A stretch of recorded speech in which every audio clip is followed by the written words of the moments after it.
તો good morning students. આજે વરસાદના કારણે આપણે ઓનલાઈન ભણવાનું થયું છે. તો ભણવાનું તો કેવું નિરંતર ચાલતી પ્રક્રિયા છે, ચાલ્યા કરે છે. તો આપણે આજે સામાજિક વિજ્ઞાનના ધોરણ 8 ની અંદર પ્રકરણ નંબર 2 એટલે ભારતમાં બ્રિટિશ શાસન ઈસવીસન 1757 થી 1857 સુધીની જે એક સદીનો ગાળો છે ને તે આપણે આજે શીખીશું. પહેલું પ્રકરણ નો છેલ્લો ભાગ યાદ કરીએ પાછું. તો 1757 ની અંદર પ્લાસી ના મેદાનની અંદર સિરાજુદ્દૌલા અને અંગ્રેજો વચ્ચે યુદ્ધ ચાલુ થયું. ત્યારબાદ આપણે સૌ જાણીએ છીએ કે તેમાં આપણા મીર જાફરની કૂટનીતિના કારણે એના છલના કારણે અંગ્રેજોએ સિરાજુદ્દૌલાને હરાવી દીધો. ત્યારબાદ મીર જાફરને રાજા બનાવવામાં આવે છે, નવાબ બનાવવામાં આવે છે. મીર જાફર કોઈને કોઈ રીતે લાલચુ સ્વભાવનો હતો. તો એ કેવું એનો લાલચનો સ્વભાવ અંગ્રેજોમાં જમ્યો નહીં. જમ્યો નહીં એટલે એણે શું કર્યું, એને બદલીને એના જમાઈ મીર કાસિમને નવાબ બનાવી દેવામાં આવ્યો. એ જ્યારે નવાબ બને છે તો તે તો આના કરતા વધારે ડેન્જર નીકળ્યો. ડેન્જર એટલે કે એ વધારે પડતો લાલચુ નીકળ્યો. મહત્વાકાંક્ષી એ શબ્દ બહુ ઉપયોગી આમાં સાબિત થાય. તો મહત્વાકાંક્ષી બન્યો. તો એવા કિસ્સાઓની અંદર એ મીર કાસિમે અંગ્રેજોને જે આપવાનું હતું કે જે લોકોની વચ્ચે નક્કી થયેલું કે આપવામાં નિષ્ફળ ગયા, નિષ્ફળ જવાબ જતાથી એ આપવાનું બંધ જ કર્યું. એના કારણે મીર કાસિમ અને અંગ્રેજો વચ્ચે અનબનાવ બન્યો. ફરી પાછો એકવાર મીર કાસિમને સત્તાથી બહાર કરીને મીર જાફરને નવાબ બનાવી દેવામાં આવ્યો, જે મીર કાસિમને પહોંચાડ્યો નહીં. તેણે શું કર્યું, તેણે અવધના નવાબ અને મુગલ બાદશાહ શાહ આલમની સાથે સંયુક્ત સેના લઈ, એટલે કે બંગાળ, બિહાર અને ઓડિશા આ ત્રણ રાજ્યની સંયુક્ત સેનાએ અંગ્રેજો સાથે ઈસવીસન 1764 ની અંદર બક્સરના મેદાનની અંદર યુદ્ધ શરૂ કર્યું.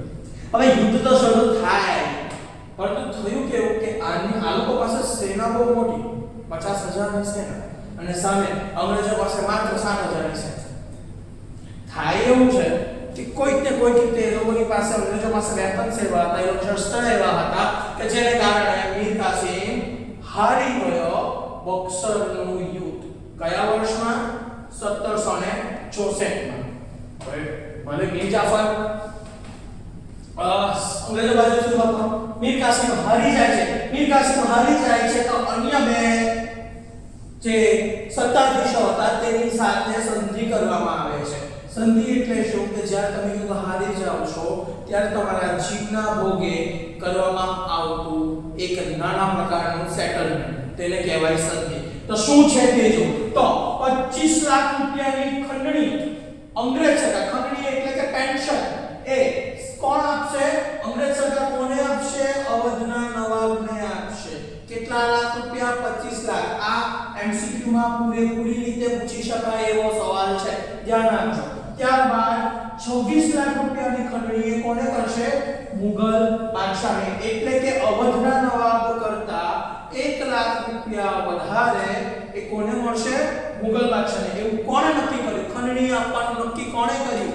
અંગ્રેજ સરકારે નક્કી કર્યું. તો તેના બદલામાં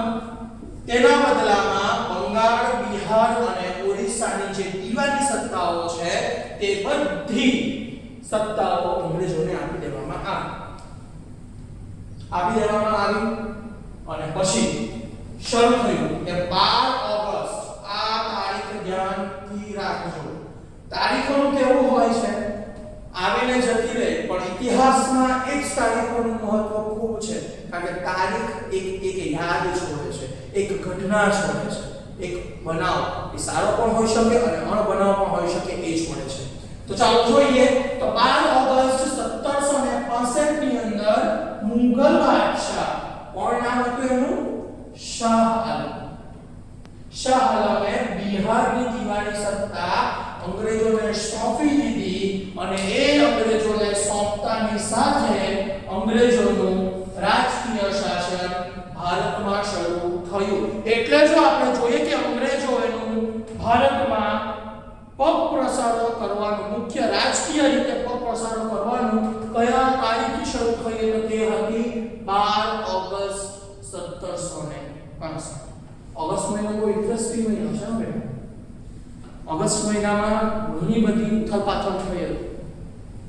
તો ચાલો આપણે વધારે નહીં સમય બગાડતા આપણે આગળ જોઈએ. ત્યારબાદ અંગ્રેજ સરકારનું કેવું હતું કે એ લોકોએ શાસન જમાવવાનું, તો એ લોકોનો મુખ્ય ગવર્નર જનરલ આવે. ગવર્નર જનરલ આવીને અલગ અલગ કાયદાઓને બહાર પાડે. એ કાયદાઓ કોઈક ને કોઈક રીતે ભારતના લોકોને નડતા, એ લોકોને આમ આગળ વધારતા અને એવું હતું. તેમાં 1772 માં બંગાળમાં એક નવી વ્યવસ્થા દાખલ કરવામાં આવી. એ મહેસૂલ લેવાની અને એ મહેસૂલ લેવાની જે પદ્ધતિ જે હતી તો તેના પ્રમાણે આપણે આજે જે જોવાના છે તે છે કાયમી જમાબંધી. કાયમી જમાબંધી મીઠું ઝેર હતું. શરૂઆતમાં અમુક પ્રકારના લોકોને બહુ ગમ્યું, પણ કેવું દીકરા મીઠું ઝેર હોય ને તે પહેલા અસર નહીં કરે, એ વખત જતા અસર કરે. તો આ તેવું હતું. તો કાયમી જમાબંધી શું છે તે આપણે જોઈએ. તો કાયમી જમાબંધી 1703 ની અંદર ગવર્નર જનરલ કોર્નવાલિસ, આ કોર્નવાલિસને આપણે આગલા પ્રોગ્રામમાં પણ શીખી ગયા કે અમે કયા કયા સુધારાઓ કર્યા ઉપ પ્રમાણે. તો કોર્નવાલિસે કાયમી જમાબંધી કરી. એણે કાયમી જમાબંધી કરી તો દીધી, પણ એ કાયમી જમાબંધી હતી શું? તો તેના બે પાસાઓ હતા. જમાબંધી કોની કરવાની? કાયમી તે કોની? તો જમીનની. એક ખેડૂતનો બહુ મોટો વર્ગ બંગાળમાં હતો. ખેડૂતનો બહુ મોટો વર્ગ બંગાળમાં ચોખાનો, ખાસ કરીને ડાંગરનો પાક ઉગાવી રહ્યો હતો. તો પહેલા એ લોકોએ કહ્યું કે આટલો બધો ભાગ, મોટો ભાગ સમાજનો ખેતી કરે છે, તો ચાલો ને આપણે એમના પર કંઈ લાગુ કરીએ.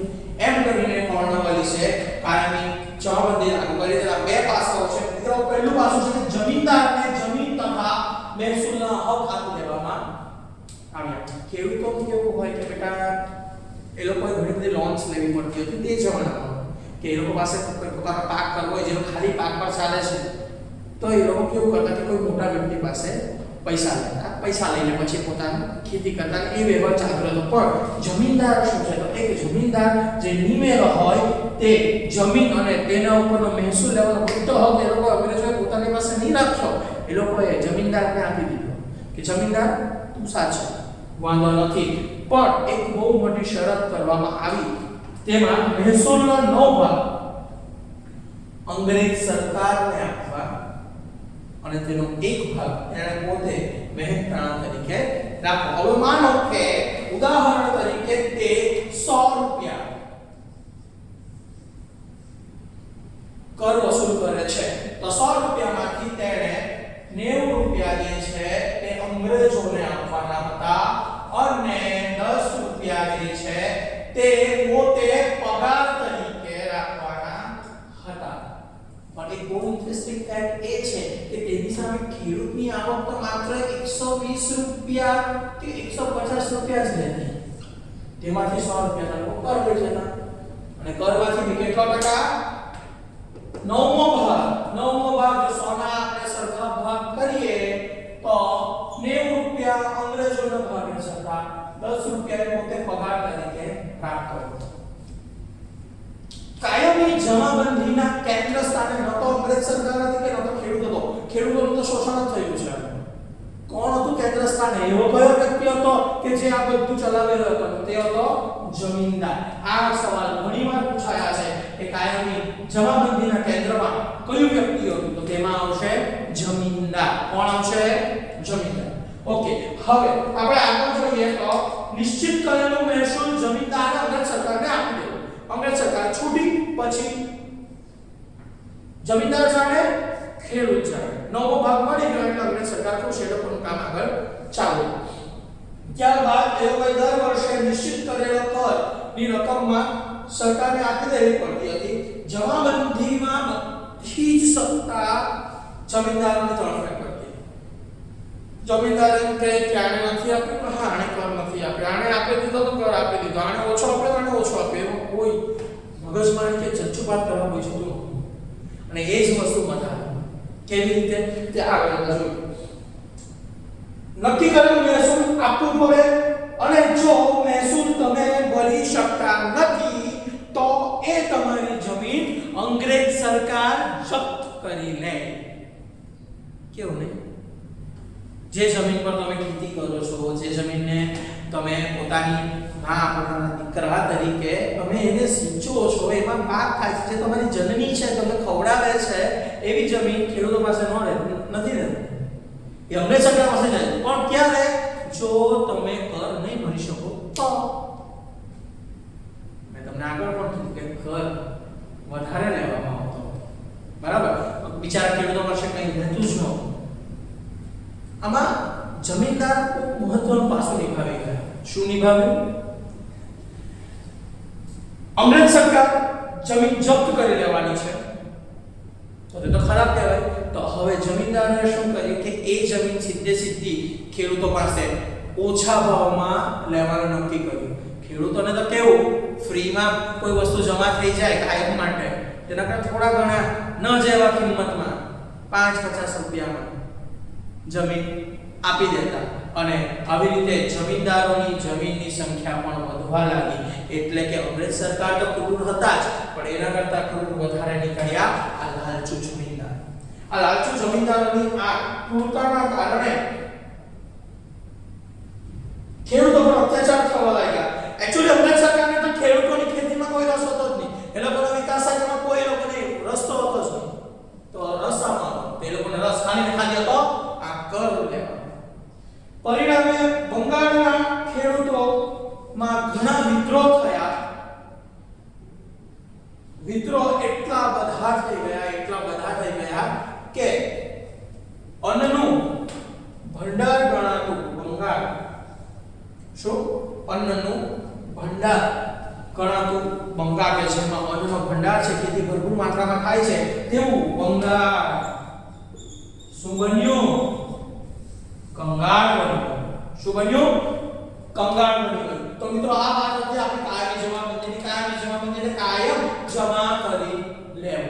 આ ખૂબ જ મહત્વનો એક વિષય છે મિત્રો. તો હવે આપણે આવતીકાલે જોશું આના બીજા ભાગ વિશે, એટલે કે બીજી બે પદ્ધતિ, કે કઈ બે પદ્ધતિઓથી એ લોકો મહેસૂલી કરતા. તો થેન્ક યુ. અને આ જેટલા પણ વિષયો આપણે આજે શીખ્યા છે તે અનુસરણ કરીશું. બધા અગત્યના મેં બોર્ડ પર લખ્યા છે.